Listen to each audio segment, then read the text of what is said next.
2025년 11월 26일 오전 8시 28분 이재명 대통령이 7박 10일간의 중동 아프리카 순방 일정을 모두 마치고 서울공항으로 귀국했습니다. 이번 순방은 단순한 외교 일정이 아닌 대한민국의 미래 먹거리와 안전, 그리고 글로벌 리더십을 재정립하는 중요한 여정이었다는 평가가 나오고 있습니다.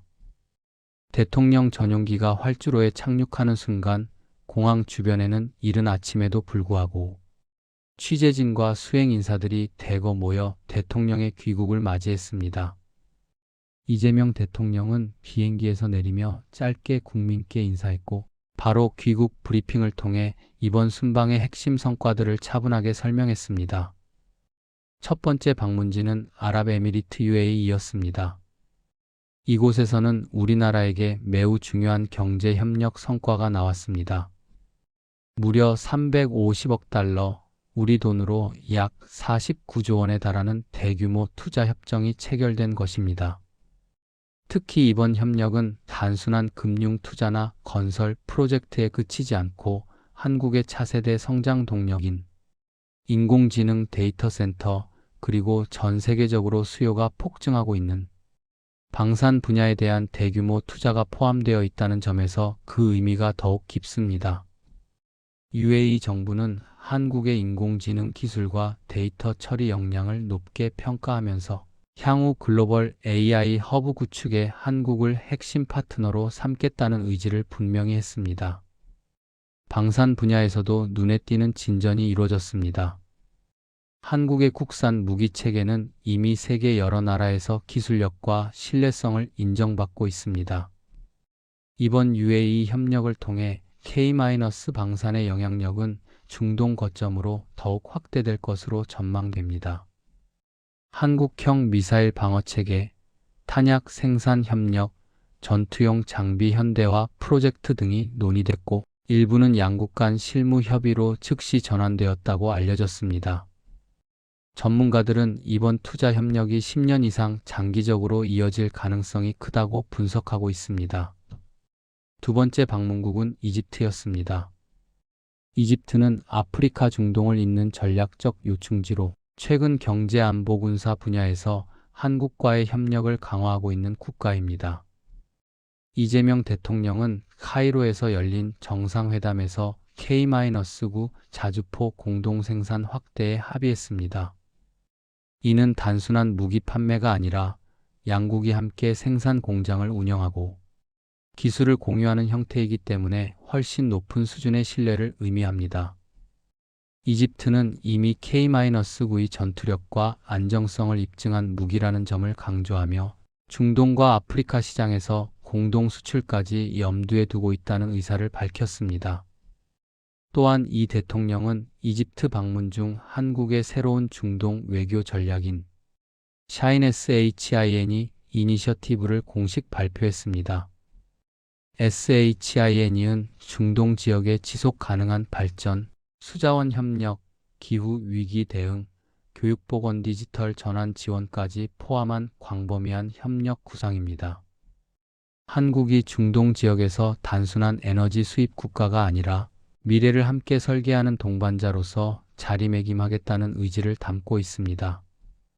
이 구상은 중동 주요 국가들에게 상당한 긍정적 반응을 얻어냈습니다.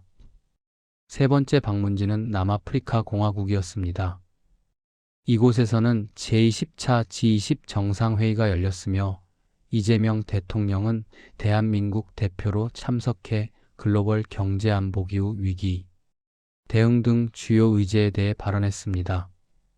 특히 이번 정상회의에서는 중요한 성과가 하나 나왔는데 바로 2028년 G20 정상회의의 개최지를 대한민국으로 확정했다는 점입니다. 이 결정은 한국의 국제적 위상과 외교적 신뢰를 다시 한번 확인하는 계기가 되었고 국내 경제 관광 국제 협력 분야에도 큰 도움이 될 전망입니다. 남아프리카 공화국에서도 양자 회담이 이어졌습니다. 튀르키 애터키와의 회담에서는 원전 협력, 방위, 산업, 인프라 건설 협력까지 다양한 분야에서 파트너십을 강화하기로 했습니다. 튀르키예는 한국의 원전 기술과 철도항만 건설 기술에 큰 관심을 보였고, 이미 여러 프로젝트에서 한국 기업과 함께한 경험이 있는 만큼 앞으로 협력 폭이 더욱 넓어질 것으로 보입니다. 이재명 대통령은 숨가쁜 정상 외교 일정을 마치고 오늘 아침 서울공항에 도착했습니다. 피곤한 일정이었음에도 대통령은 밝은 표정으로 기내 계단을 내려왔고 수행원들과 짧은 인사를 나누며 곧바로 브리핑룸으로 이동했습니다. 귀국 직후 대통령이 강조한 것은 의외로 해외 현안이 아니라 국내 문제였습니다. 그는 첫 번째로 규제 혁신을 언급했습니다. 경제 활력을 되찾기 위해 불필요한 규제를 개선하고 중소기업과 자영업자들이 체감할 수 있는 변화를 만들겠다고 밝혔습니다.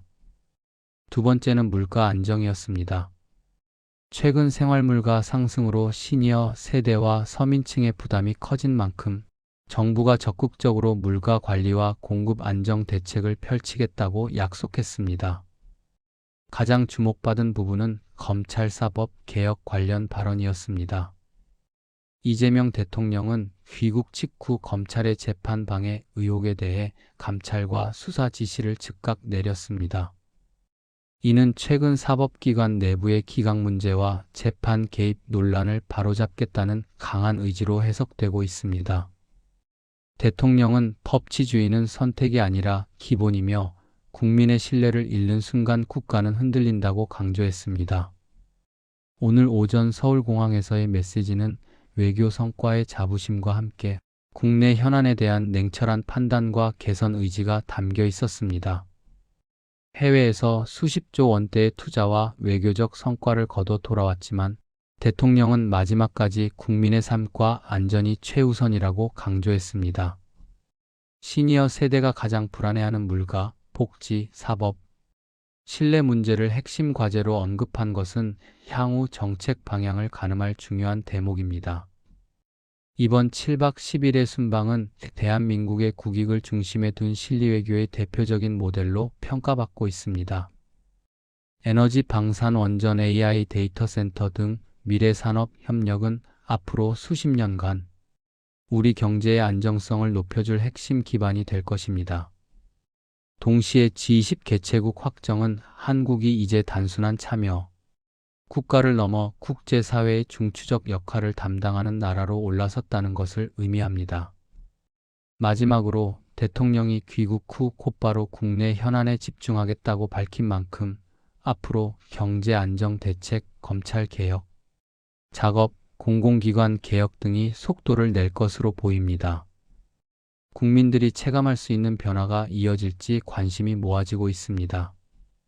감사합니다. 구독과 좋아요는 우리 대한민국의 힘을 알리는 데 보탬이 됩니다. 댓글로 우리의 대한민국을 자랑해 보세요.